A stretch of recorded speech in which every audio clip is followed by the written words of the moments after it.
जितना भी समस्त मुर्गा भाई लोग बा हमारे बिरादरी का एक खास तौर से ऐलान करल जाता कि सरऊ लोग 31 दिसंबर के पहले तू लोग एरिया जवाब छोड़ के कोना कोना में कोनो गुफा में कोनो कंदरा में लुका डालो।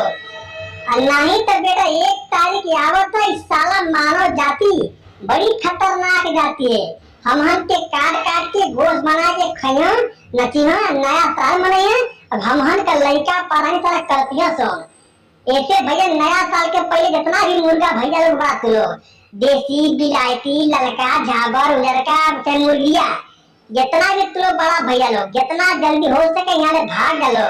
अल्लाह ने इस तरह काट काट के हम के खा देना सो और कहे तो हाइटी लीवर भरवा चोर घबरा जा मत बेटा। जौने दिन तू लोग मुर्गा बनवा ना तो हमारे ऐसा काटल जाए कि तू लोग ने समझ में आ जाए कि नया साल कैसा होला सारे कहीं का। हाँ पूरी सेवई जाओ खीर खा के लोग नया साल ना मनाइया, मुर्गा खाइए लोग तबे तो नया साल मत पार्टी मारो तू लोग सब लोग घबरा जा मत। भगवान भगवती माई करे तरह तू लोग का नया साल ऐसा बीता के तो हाथ को टूट जाए सब लोग का।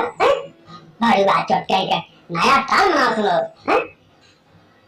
दारू मुर्गा खाए तब ना सब लोग पूरी बुनियाद सब्जी रसदार पनीर ना खाई बस लोग कुकुर के सरवा अगले जन्म में सरवा बुझा दे गिर सारे।